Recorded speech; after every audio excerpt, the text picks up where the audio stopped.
नमस्कार मु बबलीरता स्वागत करुच्ची आपण समस्त मो चैनल को।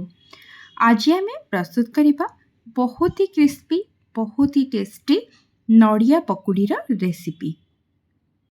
आपण या संध्या बेले चा संगे भी खाई परिबे अथवा या प्रस्तुत करी आपण पखाल अथवा गरम भात संगे भी साइड डिश हिसाब से भी खाई परिबे। बहुत ही टेस्टी लगी थाए ये पकुड़ी। तो चलते और डेरी न करिकी प्रस्तुत करना आम नड़िया पकुड़ी।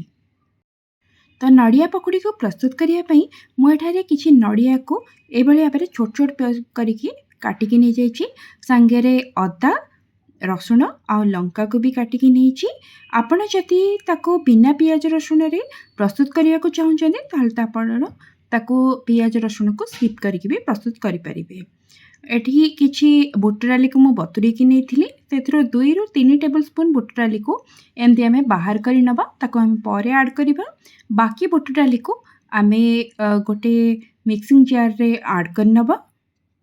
नड़िया पकड़ी को आपण ये भाव में बेसन बदल में बुट डाली को मिक्स करके प्रस्तुत करेंगे। देखिए बहुत ही टेस्टी लगे बहुत क्रिस्पी होता है से बहुत ही बढ़िया लगी थाए। तो बाकी जो नड़िया अदा रसुण लंका आम जो रखी ताकू भी आम से ऐड कर सबू को आम भल भाव में ग्राइंड करनबा। जदि आपण को लगे कि ग्राइंड होनी ताले आपण 1 ରୁ 2 चामच से पानी ऐड करने आ बिल्कुल यही भाव में ग्राइंड करने। ग्राइंड करने समय आपण पानी बेसी ऐड करेंगे नहीं तो बैटर जदि पतला हो पकुड़ी आमर क्रिस्पी लगेनि। से आम ताको एमती भाव में ही ग्राइंड कर नबा। ता बैटरटा एमती मोटा हवा दरकार।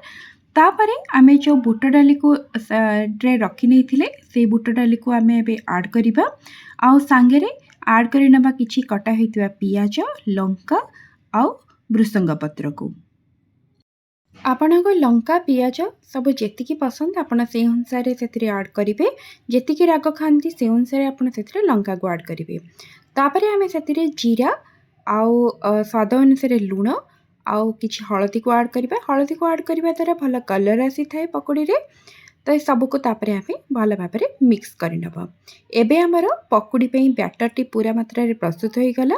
तो चलते आम पकोड़ी को एबे फ्राए करनबा। तो पकोड़ी को फ्राए करने मुझे तेल को गरम कर नहीं आ गरम तेल रे आम ये भाव में छोट छोट करके पकोड़ी गुड़ी को फ्राए करवा। मीडियम फ्लेम रे आपण पकोड़ी को फ्राए करेंगे। फ्लेम को लो करदेवे तो तेल अब्जर्व करें बेसी। तो से आप मीडियम फ्लेम रे ही फ्राए करंतु। सबुपटू भल भाव में गोल्डन हो आमे ताकू तेल रू बाहर करनबा। तो ये भाव में आमे सबू पकोड़ी गुड़ी को फ्राए करी प्रस्तुत करनबा। तो ये भाव में आपण नड़िया पकोड़ी को घरे प्रस्तुत करंतु। बिना पियाज रसुण रे चाहिए भी आपण ताकू प्रस्तुत करि परिबे। आपण चाहिए ताकू पखाल संगे भी खाई परिबे किंबा ताकू इवनिंग स्नैक्स हिसाब से भी एंजॉय करि परिबे। तो ये भाव में आपण नड़िया पकोड़ी को घरे प्रस्तुत करंतु। आपण अनुभव मो सहित निश्चय शेयर करेंगे। वीडियोटी जदि भल लगिला ताले ताकू लाइक और शेयर निश्चय करदेवे। और चैनल जदि प्रथम कर विजिट करचंती ताले ताकू सब्सक्राइब करने को बिल्कुल भी भूलिबेनी। रहुची पुणी देखा गोटे नुआ वीडियो रे। नमस्कार।